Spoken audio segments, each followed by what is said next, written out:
அனுசரணை வழங்குவோர். இப்போது 280 ரூபாவுக்கு சிக்னல் 160 கிராம். இலங்கையில் லாபகரமான விலையில் ஒரு பேக்.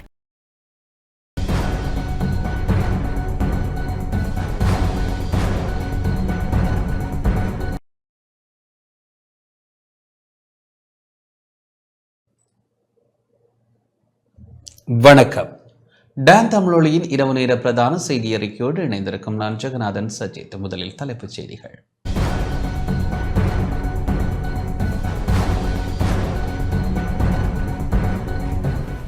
கடந்த 7 மாத காலங்களில் துப்பாக்கிச் சூட்டு சம்பவங்களில் 37 பேர் உயிரிழந்துள்ளதாக போலீஸ் ஊடக பேச்சாளர் தகவல். வவுனியா நகரில் இன்று நடைபாதை வியாபார கொட்டகைகளை அகற்றும் போது முருகல் நிலை. மட்டக்களப்பு மாவட்ட வீதி அபிவிருத்தி அதிகார சபை அலுவலகத்தினை முற்றுகையிட்டு போராட்டம்.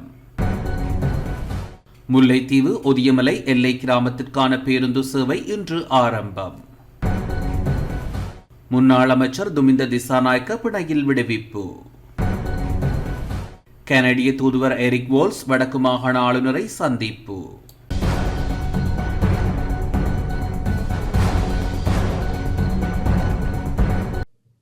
தொடர்வது முதன்மை செய்தி.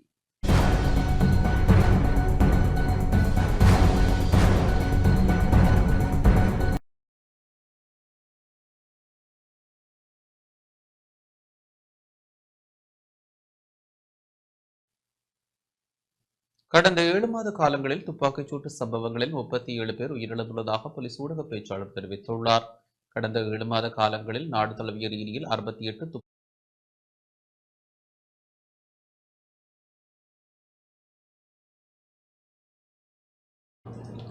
கடந்த 7 மாதங்களில் நாடு தழுவிய ரீதியில் 68 துப்பாக்கிச் சூட்டு சம்பவங்கள் பதிவாகியுள்ளதாக போலீஸ் ஊடக பேச்சாளர் உதவி போலீஸ் அத்தியட்சகர் FU வுட்லர் தெரிவித்துள்ளார். கொழும்பில் இன்று இடம்பெற்ற ஊடகவியலாளர் சந்திப்பின் போதே அவர் இதனை தெரிவித்தார்.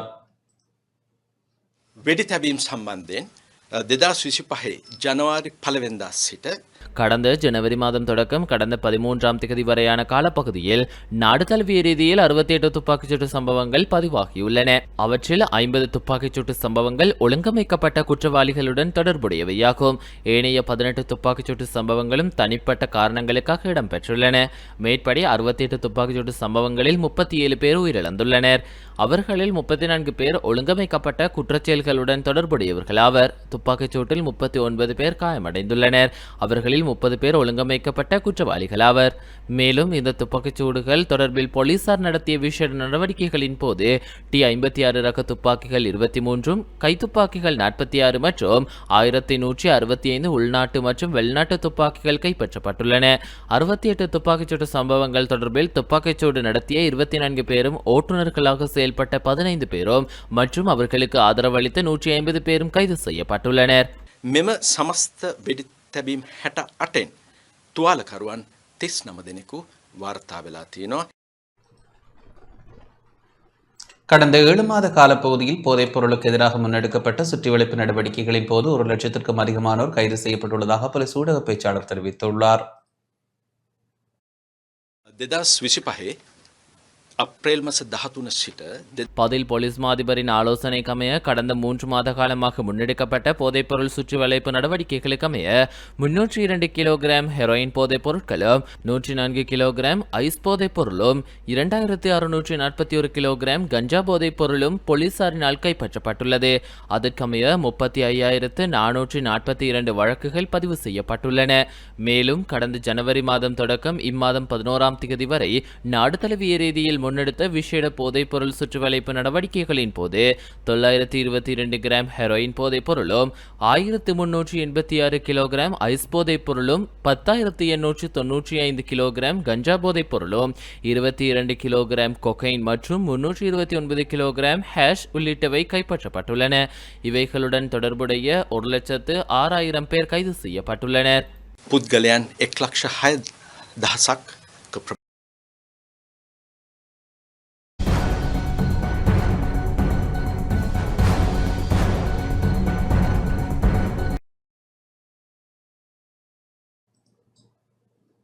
எதிர்காலத்தில் மக்கள் போராட்டம் உருவாகும் என ஐக்கிய மக்கள் சக்தியின் தேசிய அமைப்பாளர் திசா அத்தநாயக்க தெரிவித்துள்ளார். எதிர்காலத்தில் மாபெரும் மக்கள் போராட்டம் உருவாகும் அச்சுறுத்தல் நிலை காணப்படுவதாக ஐக்கிய மக்கள் சக்தியின் தேசிய அமைப்பாளர் திசா அத்தநாயக்க தெரிவித்துள்ளார். கொழும்பில் இன்று இடம்பெற்ற ஊடகவியலாளர் சந்திப்பின் போதே அவர் இதனை தெரிவித்தார். அமெரிக்காவால் ஆடைகளுக்கான வரியை 46.5% உயர்ந்துள்ளது. இதனால் ஆடை தொழில்கள் சிக்கலுக்கு உள்ளாகின்றன. சஜித் பிரேமதாச இந்த பிரச்சனையை தொடர்ந்து வெளிநாட்டு தூதர்களிடம் முன்வைத்துள்ளார். ஆனால் அரசாங்கம் எந்த தீர்வும் வழங்கவில்லை. அரசாங்கம் 18% டிஜிட்டல் வரி விதித்துள்ளது. இது நாட்டின் இளைஞர்களுக்கும் தொடர்பாடல் துறைக்கும் நேரடியாக தாக்கத்தை ஏற்படுத்துகிறது. இவர்கள் மீது ஆதரவுடன் பதவிக்கு வந்த அரசு இப்போது இவர்களையே வரி மூலம் தாக்குகிறது. இப்போது மக்கள் அரசாங்கத்தை நேஷனல் டேக்ஸ் ஃபோர்ஸ் என அழைக்க ஆரம்பித்துள்ளனர். மக்கள் குறைந்த வருமானத்தில் வாழ முயற்சி செய்யும் நிலையில் அரசின் வரி விதிப்புகள் அவர்களை கடுமையாக பாதிக்கின்றன. இது எதிர்காலத்தில் பெரும் மக்கள் போராட்டம் உருவாகும் அபாயத்தில் உள்ளது. කර්මාන්ත ශාලාවට සහන දෙනවා නම් මේ විදුලිය වැඩි කිරීම විදුලි මිල වැඩි කිරීම නවත්තන්න ඕන. வவுனியா நகரில் இன்று நடைபாதை வியாபார கொட்டகைகளை அகற்றும் போது முறுவல் நிலை ஏற்பட்டது. வவுனியா நகரின் மத்தியில் இன்று நடைபாதை வியாபார கொட்டகைகளை அகற்றும் போது அதிகாரிகளுக்கும் வியாபாரிகளுக்கும் இடையில் முறுவல் நிலை ஏற்பட்டது.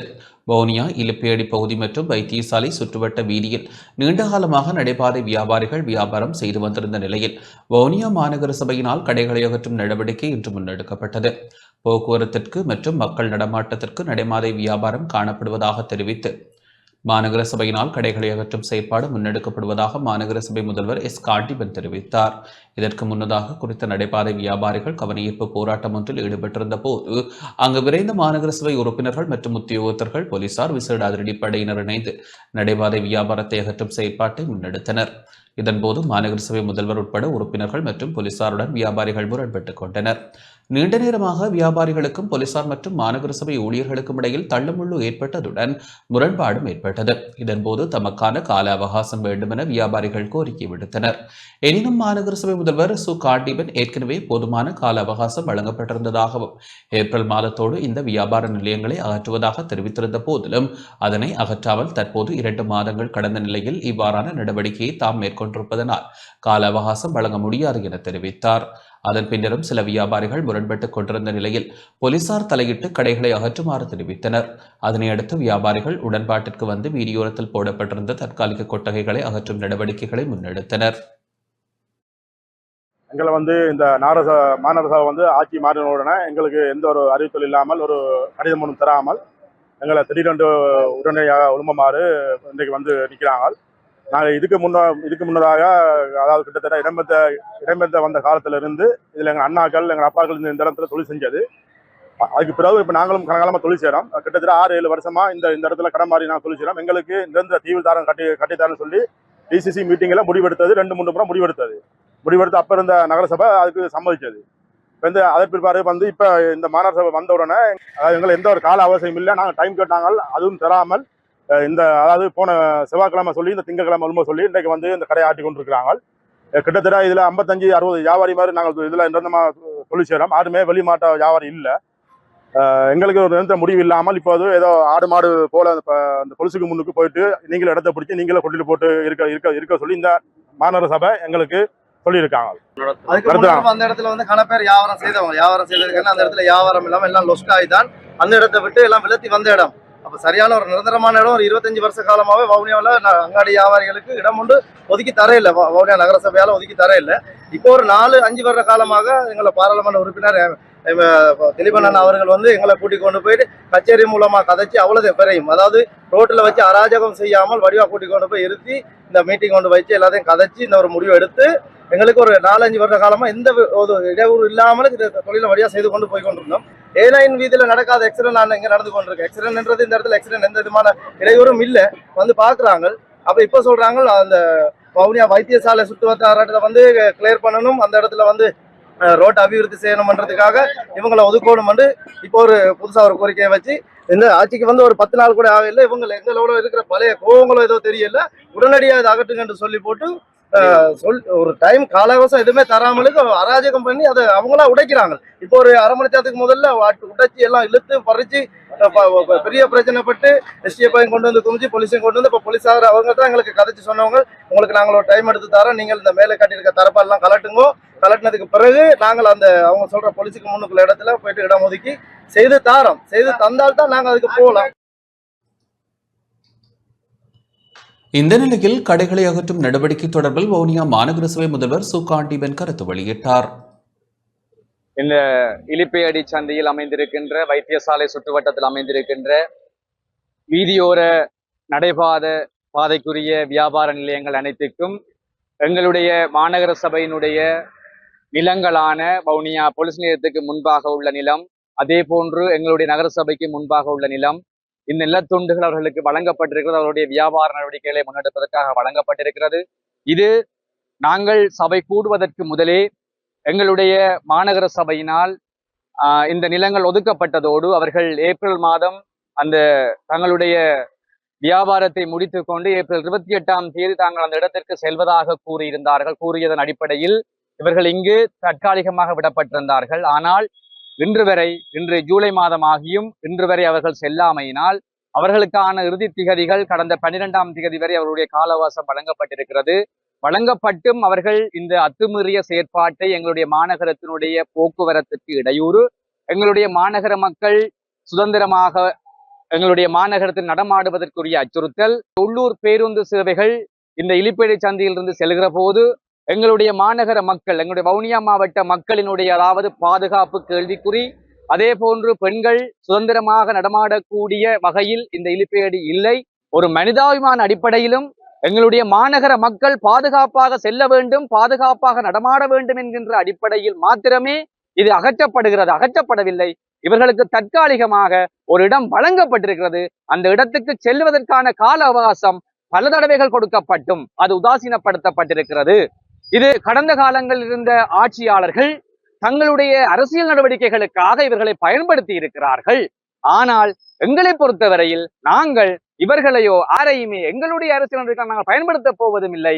எங்களை பொறுத்தவரையில் அதாவது எங்களுடைய மாநகர சபையை பொறுத்தவரையில் எங்களுடைய மாநகர மக்கள் சுதந்திரமாகவும் பாதுகாப்பாகவும் நகரத்துக்கு வந்து செல்ல வேண்டும் என்பதோடு எங்களுடைய இந்த போக்குவரத்துகள் மற்றும் எங்களுடைய மாநகரத்தினுடைய அழகை நாங்கள் சீர்படுத்த வேண்டும் என்கின்ற ஒரு நோக்கில் இந்த திட்டம் முன்னெடுக்கப்பட்டு அங்கிருந்த அத்துமீறிய அந்த எங்களுடைய வியாபார செயற்பாடுகள் அனைத்தும் அகற்றப்பட்டு இன்று மக்கள் சுதந்திரமாக வருவது போல எங்களுடைய வைத்தியசாலையினுடைய சுற்றுவட்டம், அதே போன்று எங்கள் இலிப்பேடி சந்தி இந்த ஆகிய பகுதிகளிலும் மக்கள் சுதந்திரமாக நடமாட வேண்டும்.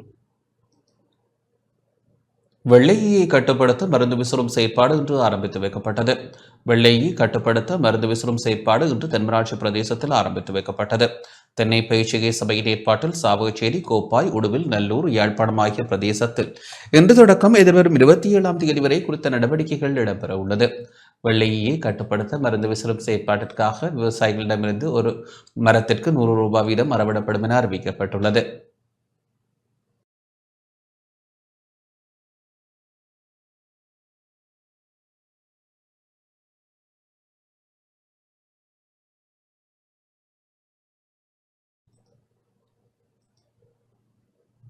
மட்டக்களப்பு வீதி அபிவிருத்தி அதிகார சபை அலுவலகம் இன்று முற்றுகையிடப்பட்டது. மட்டக்களப்பு மாவட்ட வீதி அபிவிருத்தி அதிகார சபை அலுவலகத்தினை முற்றுகையிட்டு போராட்டம் ஒன்று முன்னெடுக்கப்பட்டது.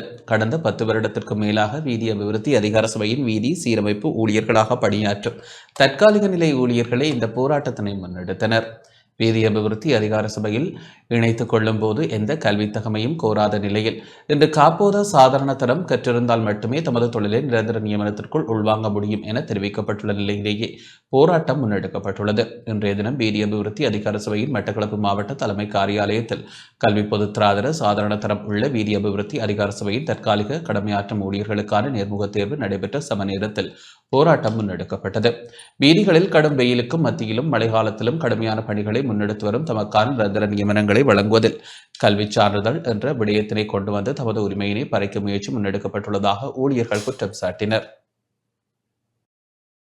இந்த 8 வருஷமாக பூர்த்தியாகியும் எங்களுக்கு இப்போ இந்த நேர்முக தேர்வு நடக்குது. இங்கே பேமெண்ட்டுக்குரிய நிரந்தரமாக்குறதுக்குரிய இது நடக்குது. நாங்கள் ஒரு 50 பேர் ஆட்கள் இருக்கோம். இதில் எங்களுக்கு என்னென்னு சொன்னால் இப்போ ஓயல் கேட்குறாங்க. 8 வருஷம் பூர்த்தியாயினதுக்கு பிறகு இந்த வெயிலையும் மழையிலையும் படாத கஷ்டப்பட்டு நாங்கள் இங்கே வேலை செஞ்சினாங்க.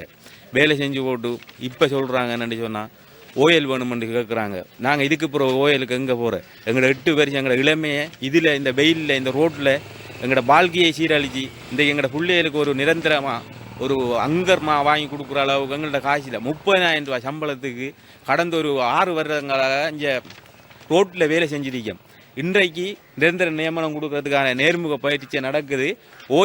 ஓயல் வேணுமென்று இன்றைக்கு கேட்டால் நாங்கள் இன்றைக்கு ஓயலுக்கு எங்கே போகிறோம்? அப்போ இதுக்கு பிறகு எங்களோட வாழ்க்கையை எங்களோட மன கஷ்டத்தை நாங்கள் எங்கே சொல்கிற போய்? அப்போ இதுக்குரிய அரசாங்கம் இப்போ திட்டண்டாக்குற ஓயல் கேட்டால் 8 வருஷம் நாங்கள் வேலை செய்கிறோம். இந்த அரசாங்கம் எங்கள்கிட்ட இன்றைக்கு ஓயலை கேட்டால் நாங்கள் என்ன செய்கிறேன்? ஆடியோ ரோட் வேலை ஒரு டிஓ சொல்கிற வேலையை செய்கிறதுக்கு ஓயல் தேவையில்லை.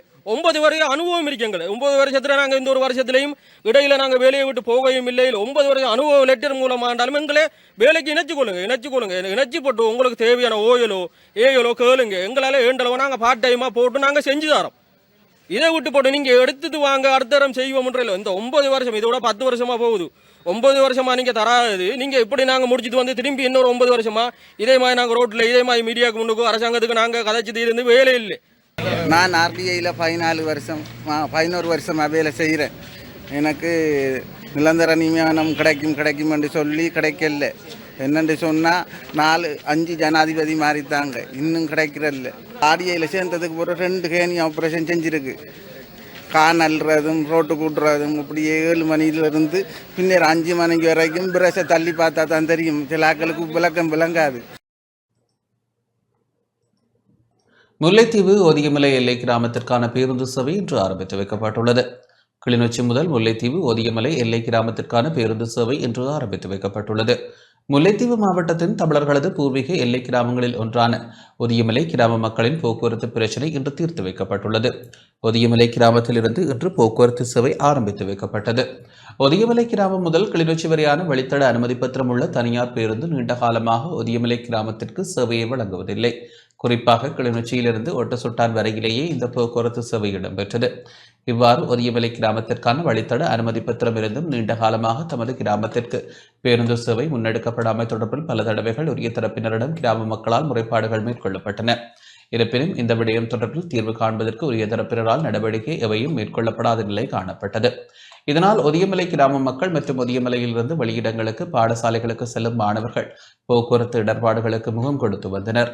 இவ்வாறான நிலையில் ஒதியமலை கிராம மக்களால் வன்னி மாவட்ட நாடாளுமன்ற உறுப்பினர் துரைராசா ரவிகரனிடம் இது தொடர்பில் முறைப்பாடு செய்யப்பட்டது. இத்தகைய சூழலில் கடந்த 3ஆம் தேதி இடம்பெற்ற ஒட்டுசுட்டான் பிரதேச அபிவிருத்தி ஒருங்கிணைப்பு குழு கூட்டத்தில் ஒதியமலை கிராமத்திற்கான குறித்த பேருந்து சேவையை வழங்காமை குறித்து துரைராசா ரவிகரனால் கேள்வி எழுப்பப்பட்டது. அத்துடன் எல்லை கிராமமான ஒதியமலை மக்களின் போக்குவரத்து இடர்பாடுகளை தீர்க்க உடனடியாக நடவடிக்கை எடுக்க வேண்டும் என நாடாளுமன்ற உறுப்பினர் ரவிகரன் வலியுறுத்தியிருந்தார். இந்நிலையில் ஒதியமலை கிராமத்திற்கு குறித்த பேருந்து சேவையை வழங்க வேண்டும் என தீர்மானிக்கப்பட்டது. அதற்கமைய இன்று ஒதியமலை கிராமத்திலிருந்து நாடாளுமன்ற உறுப்பினர் துரைராசா ரவிகரனின் பங்கேற்புடன் பேருந்து சேவை ஆரம்பிக்கப்பட்டது. குறிப்பாக மரபு வழியில் ஒதியமலை பிள்ளையார் கோவிலில் வழிபாடுகள் மேற்கொள்ளப்பட்டு குறித்த பேருந்து சேவை ஆரம்பித்து வைக்கப்பட்டது. இதில் பொதுக்குடியிருப்பு பிரதேச சபை உறுப்பினர் ராஜரத்னம் கிரிதரன் பங்கேற்றார். நீண்டகாலமாக இடைநிறுத்தப்பட்டிருந்த காங்கேயனோடைக்கும் மட்டக்களப்பு போதனா வைத்தியசாலைக்கும் இடையிலான உள்ளூர் வழியான இலங்கை போக்குவரத்து சபையின் பேருந்து சேவை மீண்டும் இன்று காலை ஆரம்பித்து வைக்கப்பட்டது. தேசிய மக்கள் சக்தியின் மட்டக்களப்பு மாவட்ட பாராளுமன்ற உறுப்பினர் கந்தசாமி பிரபு எடுத்த நடவடிக்கையின் அடிப்படையில் பேருந்து சேவை மீண்டும் ஆரம்பித்து வைக்கப்பட்டது. மண்முனை பெற்ற பிரதேச சபையின் தேசிய மக்கள் சக்தி உறுப்பினர் பௌசான் தலைமையில் காங்கேயனோடையில் இடம்பெற்ற இன்றைய ஆரம்ப நிகழ்வில் மட்டக்களப்பு மாவட்ட பாராளுமன்ற உறுப்பினர் கந்தசாமி பிரபு, கிழக்கு மாகாண ஆளுநரின் இணைப்பாளர் அப்துல்லா, இலங்கை போக்குவரத்து சபையின் பிராந்திய செயலாற்று முகாமையாளர் உவைஸ், காத்தான்குடியின் டிப்போ முகாமையாளர் நசார்தீன், மண்முனை பெற்ற பிரதேச சபையின் முன்னாள் உறுப்பினர் மதீன் உட்பட பலர் கலந்து கொண்டனர். இந்த பேருந்து சேவையானது தினமும் காலை 5:45 மணி தொடக்கம் மாலை 6 மணி வரை சேவையில் ஈடுபட உள்ளது. பேருந்து சேவை காங்கேயனோடை, ஆரையம்பதி, காத்தான்குடி, நாவற்குடா, நொச்சிமுனை, கல்லடி ஊடாக சென்று மட்டக்களப்பு நகர், மட்டக்களப்பு போதனா வைத்தியசாலை வரை இடம்பெற உள்ளது.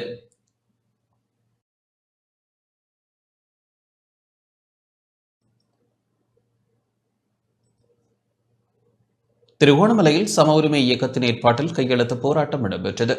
திருகோணமலை பேருந்து தரிப்பு நிலையத்திற்கு முன்பாக சம உரிமை இயக்கத்தின் கையெழுத்து போராட்டம் இடம்பெற்றது.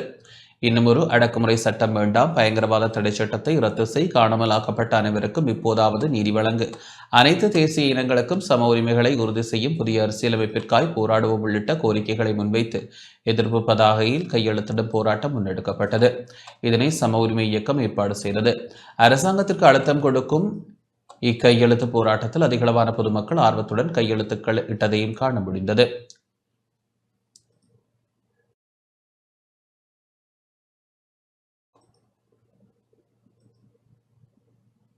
கிளிநொச்சி புளியம்பொக்கனை நாகதம்பிரான் ஆலய மகோற்சவம் இன்று ஆரம்பமானது. வரலாற்று சிறப்புமிக்க கிளிநொச்சி மாவட்டத்தின் கரைச்சி புளியம்பொக்கனை நாகதம்பிரான் ஆலய வருடாந்த மகோற்சவம் இன்று கொடியேற்றத்துடன் ஆரம்பமானது.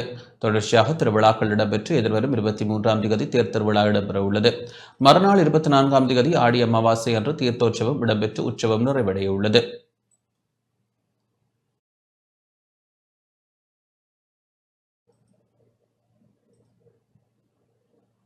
அம்பாறை நாவிதன்வெளி பிரதேச சபை தவிசாளர் கௌரவிக்கப்பட்டார்.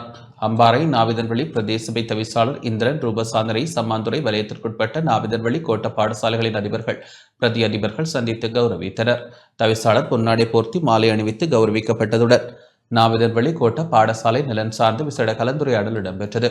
அத்துடன் பிரதேச சபையினால் தற்பொழுது முன்னெடுக்கப்பட்டு வரும் வேலை திட்டங்கள், பிரதேச சபையினால் பாடசாலைக்கான வளமையான சேவைகளை தொடர்ந்து முன்னெடுப்பதில் உள்ள சவால்கள் மற்றும் பிரதேச சபையினூடாக முன்னெடுக்கப்படும் பாடசாலைகளின் முக்கிய தேவைகள், டெங்கு ஒழிப்பு, திண்ம கழிவகற்றல் உட்பட பல விடயங்கள் ஆராயப்பட்டன.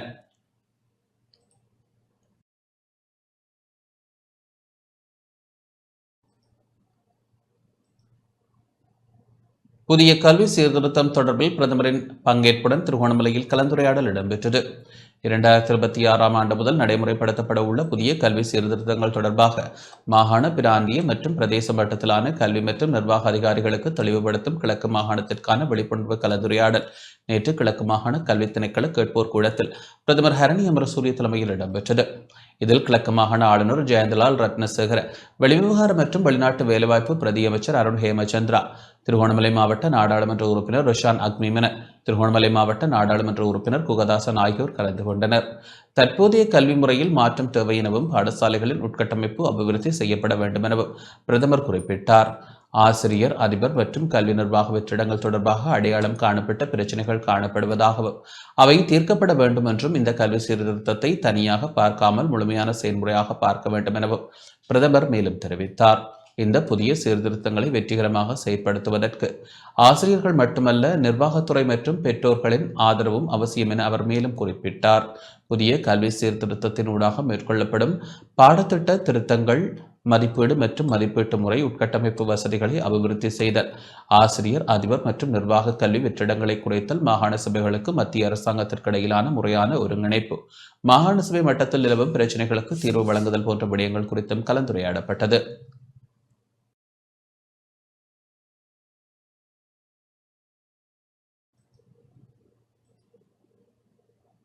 முன்னாள் அமைச்சர் துமிந்த திசாநாயக்க பிணையில் விடுவிக்கப்பட்டார். விளக்கமறியலில் வைக்கப்பட்டிருந்த முன்னாள் அமைச்சர் துமிந்த திசாநாயக்கவை கடுமையான நிபந்தனைகளுடன் பிணையில் விடுவிக்க நீதிமன்றம் உத்தரவிட்டுள்ளது. கொழும்பு ஹேவ்லாக் சிட்டி குடியிருப்பு வளாகத்தில் வசிக்கும் பெண்ணொருவரின் பயணப்பையிலிருந்து கண்டுபிடிக்கப்பட்ட தங்க முலாம் பூசப்பட்ட துப்பாக்கி தொடர்பில் முன்னாள் அமைச்சர் துமிந்த திசாநாயக்க பயங்கரவாத விசாரணை பிரிவினரால் மே மாதம் 23ஆம் தேதி கைது செய்யப்பட்டு விளக்கமறியலில் வைக்கப்பட்டிருந்தார். அதன்படி இன்று துமிந்த திசாநாயக்க நீதிமன்றில் ஆஜர்படுத்தப்பட்டதை தொடர்ந்து 2,50,000 ரூபாய் ரொக்கப்பிணையிலும் தலா 5 மில்லியன் ரூபாய் பெறுமதியான 2 சரீரப்படைகளிலும் விடுவிக்குமாறு கொழும்பு பிரதான மேல் நீதிமன்ற நீதிபதி மஞ்சுள திலகரத்ன உத்தரவிட்டார்.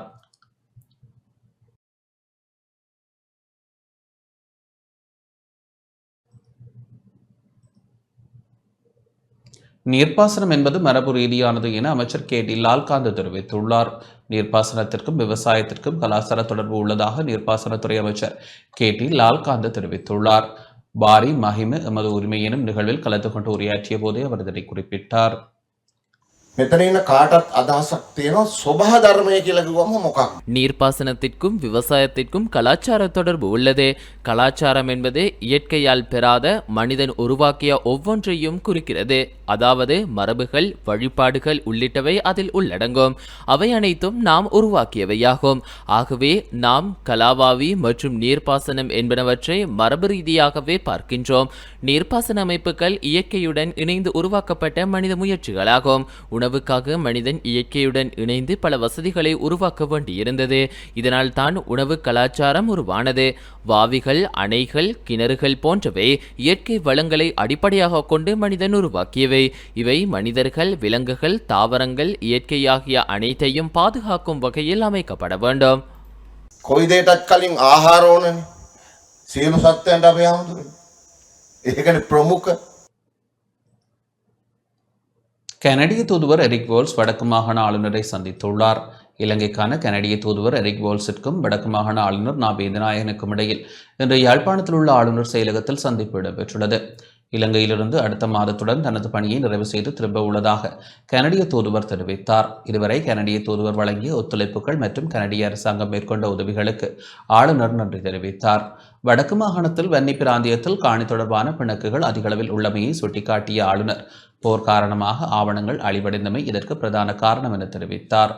வனவள திணைக்களம் மற்றும் வன உயிரிகள் திணைக்களம் என்பன கடந்த காலங்களில் இங்குள்ள அதிகாரிகளுக்கு தெரியாமல் கூகுள் வரைபடத்தின் உதவியுடன் காணிகளை வர்த்தமானியில் பிரசுரித்தமையால் எழுந்துள்ள சவால்களை ஆளுநர் எடுத்துரைத்தார்.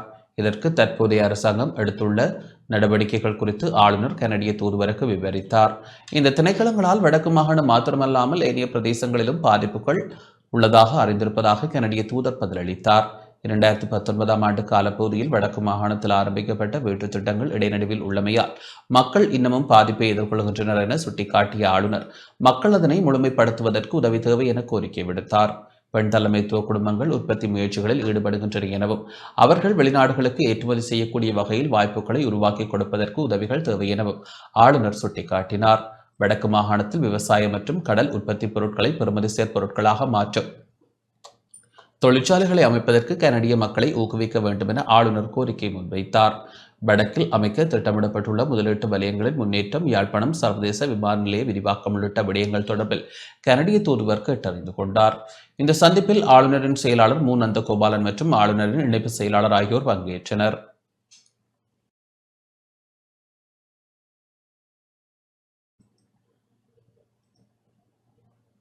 யாழ்ப்பாண பல்கலைக்கழக விவசாய பீடத்தின் வறண்ட வலயம் தொடர்பான 11வது மாநாடு எதிர்வரும் 16ஆம் தேதி இடம்பெற உள்ளது. யாழ்ப்பாண பல்கலைக்கழக விவசாய பீடத்தின் வறண்ட வலயம் தொடர்பான 11வது சர்வதேச மாநாடு எதிர்வரும் 16ஆம் தேதி யாழ்ப்பாண பல்கலைக்கழக கிளிநொச்சி வளாக விவசாய பீட கேட்போர் கூடத்தில் இடம்பெற உள்ளது. இந்த மாநாடு தொடர்பில் விவசாய பீட பீடாதிபதி கந்தையா பகீரதன் தலைமையில் ஊடகங்களுக்கு விளக்கம் அளிக்கப்பட்டது. யாழ்ப்பாண பல்கலைக்கழகத்தினுடைய விவசாய பீடத்தினால் இடந்தோறும் நடாத்தப்படுகின்ற உலர்வலிய விவசாயம் பற்றிய ஆராய்ச்சி மாநாடானது இந்த முறையும் 16ஆம் தேதி ஜூலை 2025ஆம் ஆண்டு யாழ்ப்பாண பல்கலைக்கழகத்தினுடைய கிளிநொச்சி வளாகத்தில் அமைந்திருக்கின்ற விவசாய பீடத்தினுடைய ஆராய்ச்சி மாநாட்டு மண்டபத்தில் நடைபெற இருக்கின்றது. எங்களுடைய விவசாய பீடம் கிளிநொச்சியில் ஆரம்பித்ததிலிருந்து இவ்வருடமானது 2025ஆம் ஆண்டு 11வது சர்வதேச ஆராய்ச்சி மாநாடாக மிகவும் சிறப்பாக இம்மாநாடு நடைபெற இருக்கின்றது. இந்த மாநாட்டிலே பிரதம அதிதியாக யாழ்ப்பாண பல்கலைக்கழகத்தினுடைய உபவேந்தர் பேராசிரியர் சிவக்கொழுந்து ஸ்ரீசற்குண ராஜா அவர்கள் கலந்து கொள்ள இருப்பதோடு இந்த உலர்வலிய மாநாட்டினுடைய பேச்சாளராக லிங்கோலின் பல்கலைக்கழகத்தினுடைய சிரேஷ்ட பிரிவியராகவும் விலாங்கியல் துறையினுடைய சிறப்பு நிபுணராகவும் இருக்கின்ற கலாநிதி மஞ்சுள குலரத்தின அவர்களும் ஜப்பான் நாட்டினுடைய ஜமாட்டா பல்கலைக்கழகத்தினுடைய பேராசிரியராக இருக்கின்ற சசாக்கி அவர்களும் இந்த விவசாய பீடத்தினுடைய 11வது ஆராய்ச்சி மாநாட்டிலே சிறப்பு பேச்சாளர்களாக கலந்து கொள்ள இருப்பதோடு பேராதனை பல்கலைக்கழகத்தினுடைய சிரேஷ்ட பிரிவுகளாக இருக்கின்ற கலாநிதி ஹிமால் சுரவீர அவர்களும் ஏஐ தொழில்நுட்பத்தினுடைய பங்கு என்ற தொனிப்பொருளிலே சிறப்புரையாற்ற இருக்கின்றார். இலங்கையின் பல்வேறு பிரதேசங்களிலும் உலகத்தினுடைய பல்வேறு பிரதேசங்களிலும் இருந்து சிறந்த ஆராய்ச்சியாளர்கள் 37 ஆராய்ச்சி கட்டுரைகளை இம்முறை இந்த 11வது விவசாய பீடத்தினுடைய உலர்வலய மாநாட்டிலே சமர்ப்பித்திருக்கின்றார்கள். இந்த மாநாட்டிலே அவர்களுடைய எதிர்பார்ப்பை இந்த பிரதேசத்திலே மிகவும் சிறந்த முறையிலே அதனை நடைமுறைப்படுத்தி எங்களுடைய வடக்கு பிராந்தியத்திலே உலர்வலயத்தில் நாங்கள் செய்கின்ற விவசாய முறைகளிலுடைய இந்த தொழில்நுட்பங்களையும் உட்புகுத்தி இந்த வடக்கு இலங்கையினுடைய விவசாயத்துறைக்கு நாங்கள் பெரும் பங்காற்றுவதற்காக இந்த ஆராய்ச்சி மாநாடு மிகவும் முக்கியத்துவம் வாய்ந்தது என்பதை நாங்கள் உங்களுடன் மகிழ்வுடன் தெரிவித்துக் கொள்வதோடு அனைத்து இந்த விவசாய படத்தினுடைய பங்குதாரர்களாக இருக்கின்ற துறைசார் நிபுணர்களையும் ஏனைய விவசாய பெருமக்களையும் மாணவர்களையும் இந்த சர்வதேச மாநாட்டில் கலந்து கொண்டு பயன்பெறுமாறு விவசாய படத்தினுடைய சார்பிலேயே ICDA 2020 குழு சார்பாக உங்கள் அனைவரையும் நாங்கள் கேட்டுக்கொள்கின்றோம். சாதாரணதர பரீட்சையில் 9A சித்திகளை பெற்று மட்டக்களப்பு கல்வி வலயத்திற்கு பெருமை சேர்த்த 52 மாணவிகளையும் அவர்களின் பெற்றோரையும் பாராட்டி கௌரவிக்கும் நிகழ்வு வின்சென்ட் தேசிய பாடசாலையில் இடம்பெற்றது. மட்டக்களப்பு வின்சென்ட் மகளிர் தேசிய பாடசாலையில் 52 மாணவர்கள் 9A சித்திகளை பெற்று பாடசாலைக்கும் கல்வி வலயத்திற்கும் பெருமை சேர்த்துள்ள நிலையில் அவர்களை பாராட்டி கௌரவிக்கும் நிகழ்வு இன்று இடம்பெற்றது. வெளியான 2024 ஆண்டு கல்வி பொதுத்தராதர சாதாரணதர பரீட்சை பெறுபவர்களின் அடிப்படையில் மட்டக்களப்பு கல்வி வலயத்தின் மட்டக்களப்பு வின்சென்ட் மகளிர் தேசிய பாடசாலையில் பரீட்சைக்கு தோற்றிய 177 மாணவர்களில் உயர்தரம் கற்பதற்கு 172 மாணவர்கள் தகுதி பெற்றுள்ளனர். இதில் 52 மாணவர்கள் 9A சித்திகளை பெற்று பாடசாலைக்கும் கல்வி வலயத்திற்கும் பெருமை சேர்த்துள்ளனர். இந்த மாணவர்களையும் அவர்களின் பெற்றோர்களையும் பாராட்டி கௌரவிக்கும் நிகழ்வு பாடசாலை அதிபர் தவ திருமகள் உதயகுமார் தலைமையில் இடம்பெற்றது. மட்டக்களப்பு வலய கல்வி படிப்பாளர் தினகரன் ரவி பிரதம அதிதியாக கலந்து கொண்டார். மட்டக்களப்பு நகர் நீரூற்று பூங்கா அருகில் இருந்து மாணவர்கள் பெற்றோர் சகிதம் பாடசாலை பிரதான மண்டபத்திற்கு அழைத்து வரப்பட்டு பாடசாலை கீதத்துடன் ஆரம்பமான நிகழ்வில் பாடசாலை பிரதி அதிபர்கள், உதவி அதிபர்கள், பாடசாலை அபிவிருத்தி சங்க உறுப்பினர்கள், பெற்றோர்கள், மாணவர்கள் என பலர் பங்கேற்றனர். எமது பாடசாலையில் இருந்து 2024 ஆண்டு கல்வி பொதுத்தராதர சாதாரணதர பரீட்சைக்கு தோற்றிய 177 மாணவர்களில் 172 மாணவர்கள் உயர்தரம் கற்க தகுதி பெற்றிருக்கின்றனர். 167 மாணவர்கள் கணிதம், தமிழ் உட்பட சித்தி அடைந்துள்ளனர். இது மிக மகிழ்ச்சிக்குரிய விடயமாகும். எமது பாடசாலையிலிருந்து தோற்றிய மாணவர்களில் 9A சித்தியை 52 மாணவர்களும், 8A சித்திகளை 24 மாணவர்களும், 7A சித்திகளை 12 மாணவர்களும் பெற்று எமது பாடசாலைக்கு பெருமை சேர்த்திருக்கிறார்கள். இந்த விடயத்துக்கு உறுதுணையாக இருந்த அடிப்படையானவர்கள் எமது ஆசிரிய பெருந்தகைகள். அந்த வகையிலே நான் கலை திட்டத்துக்கு பொறுப்பாக இருந்த பிரதி அதிபர் திருமதி தினேஷ்குமார் உட்பட எனது முகாமைத்துவ குழுவினருக்கும் இவர்களை கற்பித்த பகுதி தலைவர்கள் மற்றும் ஆசிரியர்கள் அனைவருக்கும் முதலில் எனது நன்றியை தெரிவித்துக் கொள்வதில் மகிழ்ச்சி அடைகின்றேன். அத்துடன் இவர்களுக்கு உறுதுணையாக இருந்த பெற்றோர்களுக்கும் எனது நன்றிகள். அம்பாறை சம்மாந்துறையில் ஐஸ் போதைப் பொருளுடன் 2 கைது செய்யப்பட்டனர். ஐஸ் போதைப் பொருளை சூட்சுமமாக மறைத்து வைத்திருந்த 2 சந்தேக நபர்களை சம்மாந்துறை போலீசார் கைது செய்துள்ளனர். சம்மாந்துறை போலீஸ் பிரிவிற்குட்பட்ட கல்லெரிச்சல் 1 பகுதியில் ஐஸ் போதைப் பொருளுடன் சிலர் நடமாடுவதாக சம்மாந்துறை போலீஸ் விசேட புலனாய்வு பிரிவினருக்கு கிடைக்கப்பெற்ற தகவலின் அடிப்படையில் சோதனை நடவடிக்கை முன்னெடுக்கப்பட்டது. இதன்போது அப்பகுதியில் சந்தேகத்திற்கிடமாக நடமாடிய 2 சந்தேக நபர்களை சோதனை செய்ததுடன் அவர்களிடமிருந்து கையடக்க தொலைபேசியின் உட்பகுதியில் ஐஸ் போதைப் பொருள் மறைத்து வைக்கப்பட்ட நிலையில் மீட்கப்பட்டது. இச்சோதனை நடவடிக்கையில் 28 மற்றும் 19 வயதுடைய 2 கைது செய்யப்பட்டனர்.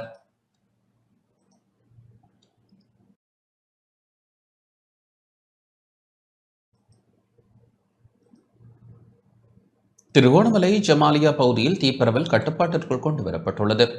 திருகோணமலை ஜமாலியா பகுதியில் உள்ள காணியொன்றில் நேற்றிரவு பரவிய தீயானது சிறிது நேரத்தின் பின்னர் திருகோணமலை நகரசபையின் தீயணைப்பு வாகனத்தின் உதவியுடன் கட்டுப்பாட்டிற்குள் கொண்டு வரப்பட்டுள்ளது. ஜமாலியா பகுதியில் உள்ள காணியொன்றில் காணப்பட்ட குப்பை கூளங்களுக்கு தீ வைத்த போது அந்த தீயானது ஏனைய பகுதிகளிலும் பரவியது. இந்நிலையில் பிரதேச மக்கள் தீயை கட்டுப்படுத்த முயற்சித்ததோடு திருகோணமலை நகர சபையின் தீயணைப்பு பிரிவின் உதவியுடன் பெரிய சேதங்கள் ஏற்படாத வகையில் தீப்பரவல் கட்டுப்பாட்டிற்குள் கொண்டு வரப்பட்டது. சம்பவம் தொடர்பான மேலதிக விசாரணைகளை திருகோணமலை போலீசார் முன்னெடுத்துள்ளனர்.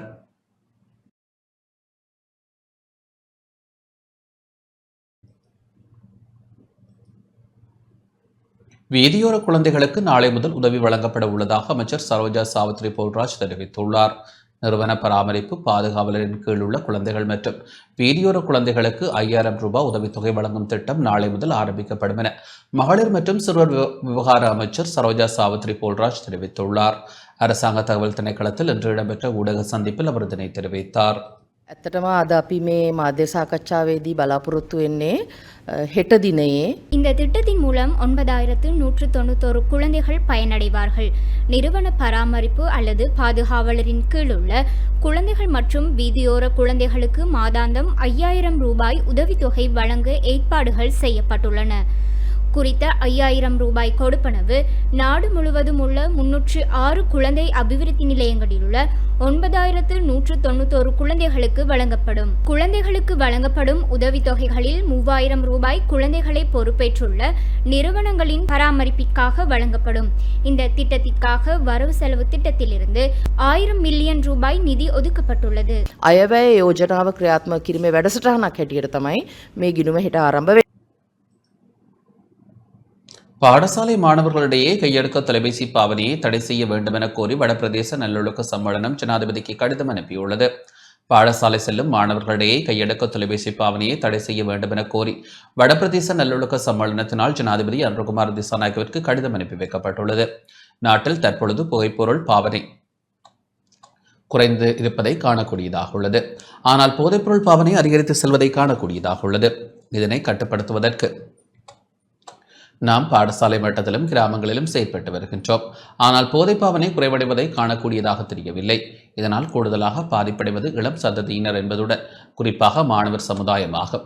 இப்படி இருக்கும் பொழுது ஒருபடி மேலாக தற்பொழுது மாணவர்களிடையே ஸ்மார்ட் போன் பாவனையும் காணக்கூடியதாக உள்ளது. இந்த பாவனையை பாடசாலை மாணவர்கள் மட்டில் கட்டுப்படுத்த வேண்டியது காலத்தின் கட்டாயமாகும். நாங்கள் ஸ்ரீலங்காவை துப்புரவு செய்ய முன்வந்ததை மனதார பாராட்டுகின்றோம். இதனைப்போல் ஸ்மார்ட் போன் பாவனையை மாணவர்களிடையே துப்புரவு செய்ய வேண்டும். அதற்கான சில ஆலோசனைகளை முன்வைக்கின்றோம் என வடபிரதேச நல்லொழுக்க சம்மேளனம் குறிப்பிட்டுள்ளது.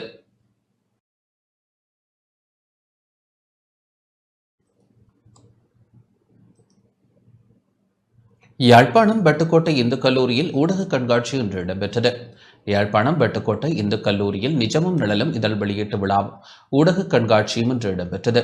விருந்தினர்கள் மலர் மாலை அணிவித்து பாரம்பரிய மயிலாட்டம் குதிரை ஆட்டத்துடன் விழா மண்டபத்திற்கு அழைத்துச் செல்லப்பட்டனர். தொடர்ந்து இறைவணக்கம் இசைக்கப்பட்டு மங்கள விளக்கேற்றலுடன் நிகழ்வு ஆரம்பமானது. வரவேற்பு நடனம், தலைமையுரை, விருந்தினர்கள் உரை என்பன இடம்பெற்றன. அதன் பின்னர் நிஜமும் நிழலும் இதழின் முதல் பிரதியை பதில் அதிபர் திருமதி பதனி தில்லைச்செல்வர் வெளியிட்டு வைக்க அதனை பிரதம அதிதியாக பங்கேற்ற யாழ்ப்பாண பல்கலைக்கழக கலைப்பீட பீடாதிபதி எஸ் ரகுராம் பெற்றுக்கொண்டார். இதழ் வெளியீட்டு நிகழ்வுகள் நிறைவு பெற்ற பின்னர் ஊடக கண்காட்சி ஆரம்பமானது. கண்காட்சி கூடத்தை பிரதம விருந்தினர் நாடாவட்டி சம்பிரதாயபூர்வமாக திறந்து வைத்ததைத் தொடர்ந்து அனைவரும் கண்காட்சியை பார்வையிட்டனர். ஊடகக் கழகத்தின் ஏற்பாட்டில் கல்லூரி பதிலதிபர் திருமதி வதனி தில்லைச்செல்வன் தலைமையில் இடம்பெற்ற நிகழ்வில் வலிகாமம் கல்வி வலய ஆசிரிய ஆலோசகர் திருமதி பிரேமலோஜி சுதேஷ்குமார் மற்றும் டான் தொலைக்காட்சி நிகழ்ச்சி தொகுப்பாளர் பூஷுலக்ஷன் ஆகியோர் சிறப்பு அதிதிகளாக பங்கேற்றனர். சிரேஷ்ட பத்திரிகையாளர் தர்மினி பத்மநாதன் கௌரவ அதிதியாக பங்கேற்றார். நிகழ்வில் ஊடகத்துறை ஆசிரியர் அனுராஜ், ஆசிரியர்கள், மாணவர்கள், பாடசாலை மாணவர்கள் என பலர் பங்கேற்றனர்.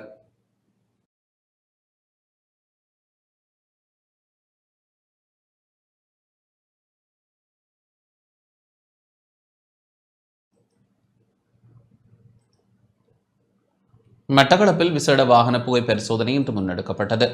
மட்டக்களப்பு மோட்டார் வாகன போக்குவரத்து திணைக்களம் மட்டக்களப்பு நகர பிரதான வீதியில் பயணிக்கும் வாகனங்களுக்கான புகை பரீட்சை நிகழ்ச்சி திட்டத்தை இன்று முன்னெடுத்தது.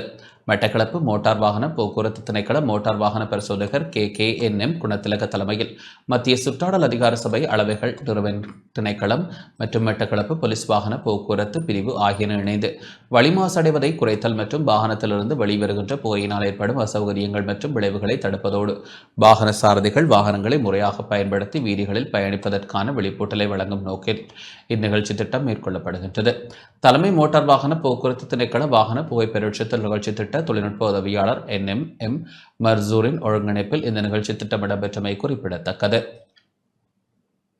இன்றைய தினம் மட்டக்களப்பு மாநகரிலே தலைமை மோட்டார் வாகன போக்குவரத்து திணைக்களத்தின் வாகன புகை பரீட்சித்தல் நிகழ்ச்சி திட்ட பிரிவின் ஏற்பாட்டில் மட்டக்களப்பு மோட்டார் வாகன போக்குவரத்து திணைக்கள மோட்டார் வாகன பரிசோதகர் KKNM குணத்திலக தலைமையில் இன்றைய வாகன புகை பரீட்சித்தல் நிகழ்வு மட்டக்களப்பு மாநகரிலே இடம்பெற காத்திருக்கின்றது.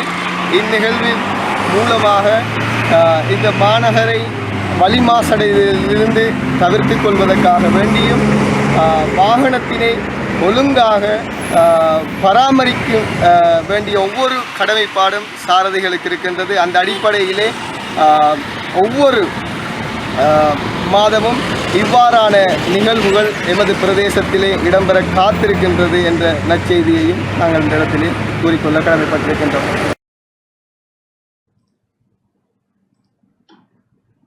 கம்பஹா பல்லேவ பகுதியில் இடம்பெற்ற விபத்தில் இருவர் உயிரிழந்துள்ளனர். கம்பஹா பல்லவ பகுதியில் பேருந்து ஒன்றுடன் மோட்டார் சைக்கிள் மோதி விபத்திற்குள்ளானதில் இருவர் உயிரிழந்துள்ளனர். 25 மற்றும் 35 வயதுடைய இருவர் சம்பவத்தின் போது உயிரிழந்துள்ளதுடன் விபத்து தொடர்பில் பேருந்தின் சாரதி கைது செய்யப்பட்டுள்ளார். பல்லேவல போலீஸ் பிரிவிற்குட்பட்ட மேரிகம பஸ்யால பிரதான வீதியின் பல்லேஹவ பிரதேசத்தில் நேற்று மேரிகமவிலிருந்து பஸ்யால நோக்கி பயணித்துக் கொண்டிருந்த தனியார் பேருந்து எதிர் திசையில் வந்த மோட்டார் சைக்கிள் ஒன்றுடன் நேருக்கு நேர் மோதி விபத்து சம்பவித்துள்ளது. இதன்போது பலத்த காயமடைந்த மோட்டார் சைக்கிளின் ஓட்டுநர் மற்றும் பின்னால் அமர்ந்து பயணித்த நபர் வதுப்பட்டி வைத்தியசாலையில் அனுமதிக்கப்பட்ட நிலையில் இருவரும் சிகிச்சை பலனின்றி உயிரிழந்துள்ளனர். 25 மற்றும் 35 வயதுடைய அமதுரிகல மற்றும் தெகியோவட்ட பிரதேசங்களைச் சேர்ந்தவர்கள் உயிரிழந்துள்ளதாக போலீஸ் ஊடக பிரிவு தெரிவித்துள்ளது. விபத்து சம்பவம் தொடர்பில் பேருந்தின் சாரதி கைது செய்யப்பட்டுள்ளார். சம்பவம் தொடர்பில் பல்லவல போலீசார் விசாரணைகளை முன்னெடுத்துள்ளனர். மகரகம நாவென்ன பகுதியில் இன்று காலை இடம்பெற்ற பேருந்து விபத்தில் 4 காயமடைந்து வைத்தியசாலையில் அனுமதிக்கப்பட்டுள்ளதாக மகரகம போலீசார் தெரிவித்தனர். நாவென்ன பேருந்து நிலையத்திலிருந்து பிரதான வீதிக்கு நுழைந்த பேருந்தை மகரகமவிலிருந்து கொழும்பு நோக்கி பிரதான வீதியில் பயணித்த மற்றொரு பேருந்துடன் மோதி விபத்து சம்பவித்துள்ளது. விபத்தில் காயமடைந்தவர்கள் தற்போது கலபோவல போதனா வைத்தியசாலையில் சிகிச்சை பெற்று வருகின்றனர். விபத்திற்குள்ளான பேருந்து போலீசாரால் பொறுப்பேற்கப்பட்டுள்ளதோடு மகரகம போலீசார் விசாரணைகளை முன்னெடுத்துள்ளனர்.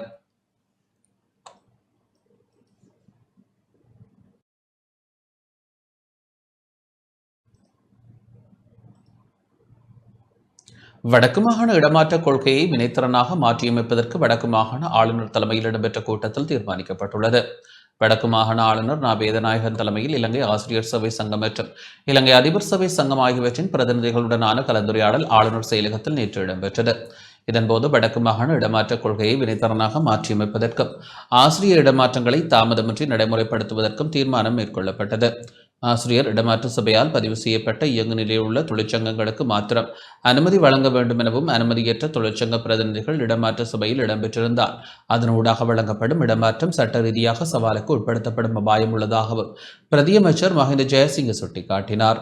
வடக்கு மாகாண கல்வி திணைக்களம் சகல வலயங்களுக்கும் அனுமதிக்கப்பட்ட தொழிற்சங்கங்களின் விவரங்களை அனுப்ப வேண்டும் எனவும் அவர் கோரினார். தேசிய இடமாற்ற கொள்கையுடன் வடக்கு மாகாண இடமாற்ற கொள்கை சில இடங்களில் ஒத்துச் செல்லவில்லை. இருப்பினும் வடக்கு மாகாண இடமாற்ற கொள்கை இன்னமும் வினைத்திறனாக மாற்றியமைக்கப்பட வேண்டும் என வலியுறுத்திய ஆசிரியர் சேவை சங்கத்தினர் சேவையின் தேவை கருதிய இடமாற்றங்களை வலய கல்வி பணிப்பாளரால் வழங்கப்படும் போது அது தொடர்பில் 14 நாட்களுக்குள் இடமாற்ற சபைக்கு அறிவிக்க வேண்டும் என குறிப்பிட்டனர். அதை நடைமுறைப்படுத்துமாறு வடக்கு மாகாண கல்வி அமைச்சின் செயலாளர் வலய கல்வி பணிப்பாளர்களை அறிவுறுத்தினார். இடமாற்றங்களின் போது அரசியல் தலையீடுகளுக்கு அனுமதி அளிக்க வேண்டாம் என கோரிக்கை விடுத்த ஆசிரியர் சபை சங்கத்தினர் அதிபர்கள் ஆசிரியர்களுக்கு எதிரான ஒழுக்காற்று விசாரணைகளை துரிதப்படுத்த வேண்டும் என வலியுறுத்தினர். மேலும் ஆசிரியர்களால் அதிபர்களால் திணைக்களங்களால் ஒப்படைக்கப்படுகின்ற ஆவணங்களுக்கு பெற்றுக்கொண்டமைக்கான உறுதிப்படுத்தல் கடிதம் வழங்கப்பட வேண்டும் என முன்வைக்கப்பட்ட கோரிக்கையை செயற்படுத்துவதாக கல்வி அமைச்சின் செயலர் குறிப்பிட்டார். அதிபர் நியமனங்கள் வழங்கப்பட்டு அதனை பொறுப்பேற்காதவர்கள் தொடர்பான விடயமும் அதிபர் வெற்றிடங்கள் காணப்படும் நிலையில் அதனை நிரப்பும் வகையில் அவர்களை உள்வாங்குமாறும் அதிபர் சபை சங்க பிரதிநிதிகளால் சுட்டிக்காட்டப்பட்டது. அதிபர்கள் இடமாற்ற கொள்கை தயாரிக்கும் நடவடிக்கை இடம்பெற்று வருவதாக கல்வி அமைச்சின் செயலாளர் இதன்போது தெரிவித்தார். வன்னி பிரதேசத்தில் உள்ள வலயங்களில் இருந்து ஆசிரியர்கள் விடுவிக்கப்பட்டுள்ள போதிலும் பதிலீடாக வரவேண்டிய ஆசிரியர்கள் இன்னமும் அங்கு வராமையால் எழுந்துள்ள சிக்கல்கள் தொடர்பில் நாடாளுமன்ற உறுப்பினர் ஜெகதீசரன் சுட்டிக்காட்டினார். இடமாற்றம் வழங்கப்பட்டவர்களை எதிர்வரும் புதன்கிழமையுடன் தற்போதுள்ள வலயங்களில் சேவையை முடிவுறுத்தி புதிய நிலையங்களில் பொறுப்பேற்பதற்கான ஒழுங்குகளை வலய கல்வி பணிப்பாளர்கள் மேற்கொள்ள வேண்டும் என ஆளுநர் வலியுறுத்தினார். அரசாங்கம் எதிர்காலத்தில் பிரதேச மாணவர்களின் கல்வியை பாதிக்காத வகையில் கொத்தனை பாடசாலை முறையை வலுப்படுத்த எதிர்பார்ப்பதாக பிரதியமைச்சர் மஹிந்த ஜெயசிங்க குறிப்பிட்டார். இதேவேளை மாணவர்களின் கல்வியை வளர்த்தெடுப்பது தொடர்பில் சிந்திக்க வேண்டும் என பிரதியமைச்சர் சுந்தரலிங்கம் பிரதீப் கேட்டுக்கொண்டார். இந்த கலந்துரையாடலில் இலங்கை ஆசிரியர் சேவை சங்கத்தின் பொதுச் செயலாளரும் பிரதியமைச்சருமான மஹிந்த ஜெயசிங்க இலங்கை ஆசிரியர் சேவை சங்கத்தின் தேசிய அமைப்பாளரும் பிரதியமைச்சருமான பிரதீப் சுந்தரலிங்கம், ஆசிரியர் சேவை சங்கத்தின் உபதலைவரும் நாடாளுமன்ற உறுப்பினருமான ஜெகதீஸ்வரன் ஆகியோரும் வடக்கு மாகாண ஆளுநரின் செயலாளர் மு நந்தகோபாலன், வடக்கு மாகாண கல்வி அமைச்சின் செயலாளர் மா பட்ரிக் ட்ரென்ச்சன், வடக்கு மாகாண கல்வி பணிப்பாளர் கா பிரெட்லி ஜெனட், வடக்கின் அனைத்து வலயங்களினதும் கல்வி பணிப்பாளர்கள் கலந்து கொண்டனர்.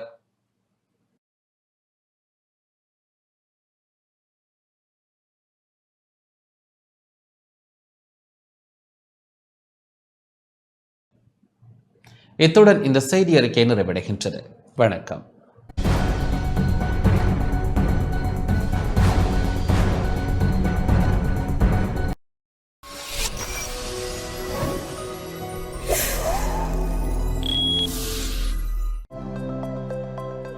அனுசரணை வழங்கியோர் இப்போது 280 ரூபாவுக்கு சிக்னல் 160 கிராம். இலங்கையில் லாபகரமான விலையில் ஒரு பேக்.